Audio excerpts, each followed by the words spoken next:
Okay, well, let's go to some calls. I've got a caller on the line. Thanks so much for holding dang near the entire show. You're online. You're on the air. Oh, no problem. Can you hear me okay? This is Rich.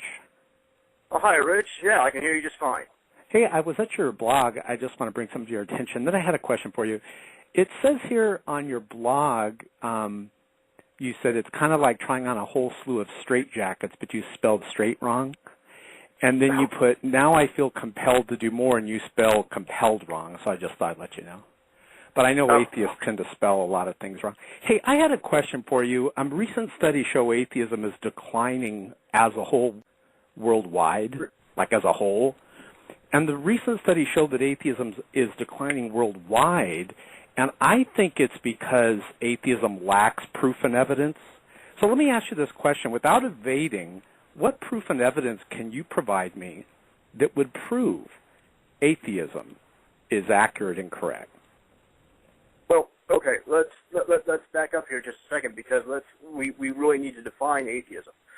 A lot of people will define atheism, and I'm not one of them, so I'll have to back that up. Well, let me just cut to the chase. Would you say it's possible for God to exist or impossible? How would you define it? Say again? Define God or impossibility? No, how would you define your opinion? Would you say it's possible for God to exist or impossible? The Christian God, I'll be very specific. Impossible. Okay, then give me some proof and evidence. Since you've claimed that it's impossible for the Christian God to exist, what proof and evidence can you provide me that would prove atheism is accurate and correct, since most people leave atheism because of the lack of proof and evidence? So go ahead. Let's hear your proof and evidence. Well, I really don't need proof and evidence that a So God it's faith-based. So you're involved with faiththeism, not atheism, right? No. Okay, well, I'll listen to your... This is the second time I've asked. What proof and evidence do you have? What proof and evidence would you need to I'll be willing to listen to anything. Go ahead. Oh, okay. Well, then try listening to this. What proof and evidence would you need to say without that asking a question with the question, listen, this is the third time I've asked. What proof and evidence can you provide me? I'll listen to anything. What proof and evidence can you provide me that would prove atheism is accurate and correct? Now, the burden of proof is on you because you did claim it's impossible for the Christian God. You're just actually just talking to me, and now you're on hold because you're not actually listening to me. So let's just take a couple of your ideas here one at a time. First of all, I have no idea what studies you're talking about that say that atheism is declining worldwide. And it really wouldn't matter if atheism were declining worldwide. I have studies that show that atheism is on the rise worldwide, but it doesn't really matter.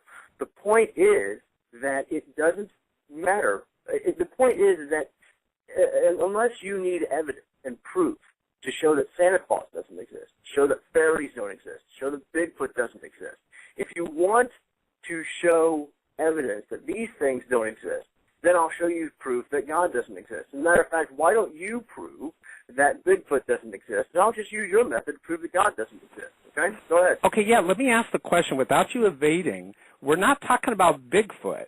You claim that the Christian God, it's impossible for him to exist.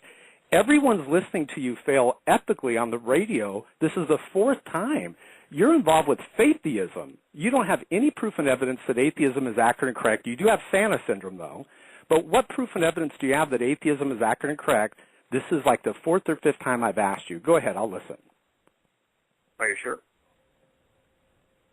I'm listening. Go ahead.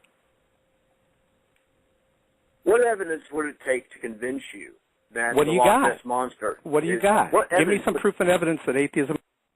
What evidence would it take to convince you that the Loch Ness Monster is imaginary? You don't understand where the burden of proof lies. You don't understand that it doesn't. I don't need any evidence to show that the Loch Ness Monster is imaginary. I don't need any evidence to show that the Tooth Fairy is imaginary. This isn't faith. This isn't the default position is when someone presents a stupendous claim, a supernatural claim, an extraordinary claim. In order to back that up, you're going to need to have some extraordinary evidence.